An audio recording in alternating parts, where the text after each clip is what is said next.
So why does the internet hate Chris Brown? What's he done that's so bad? Well, let's talk about it. So you all know this guy, his name's Chris, and this story starts when he's 19, and he's already a famous singer at this point, and he's legitimately a very talented guy. And during this period, he just so happens to be dating another famous singer, this woman, Rihanna.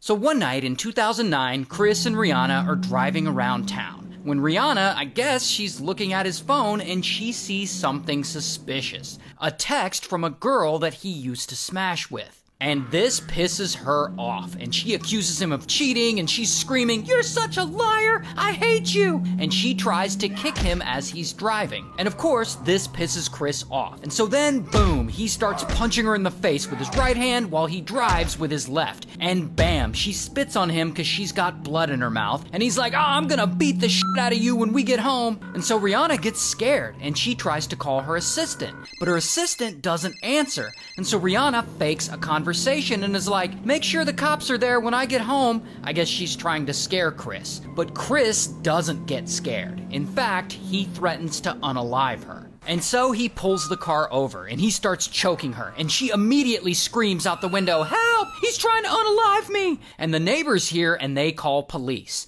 A few hours later, bam, Chris is arrested. Brown was arrested February 8th, just hours after he was accused of beating Rihanna. Now, of course, this news blows up because they're both so famous. In fact, it's one of the biggest news stories of that year. And photos of her face all beat up, they leak, and they're brutal. And the platforms, they don't allow me to show pictures of domestic abuse, but I mean, you can Google it, it's really bad. And so anyway, Chris ends up going to court and he takes a plea deal and he gets 5 years probation. And to try and rehabilitate his reputation, Chris releases a public apology. "I am very sad and very ashamed of what I've done. I have told Rihanna countless times, and I'm telling you today that I'm truly, truly sorry and that I wasn't able to handle the situation both differently and better." And so yeah, it seems like he learned his lesson and that he'll never do anything like this ever again.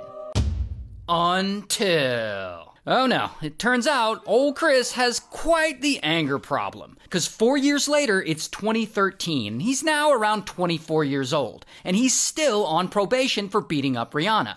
And one night, he's in a parking lot, and I guess singer Frank Ocean is there? And Frank and Chris, they get into some kind of argument over a parking space. And this argument gets heated. And it gets so heated that, pow, Chris allegedly punches Frank in the face. And then it kind of turns into a big group brawl. And apparently Sean Kingston is there watching it all. So, you know, shout out to Sean Kingston. Beautiful girls. Now, lucky for Chris, Frank Ocean decides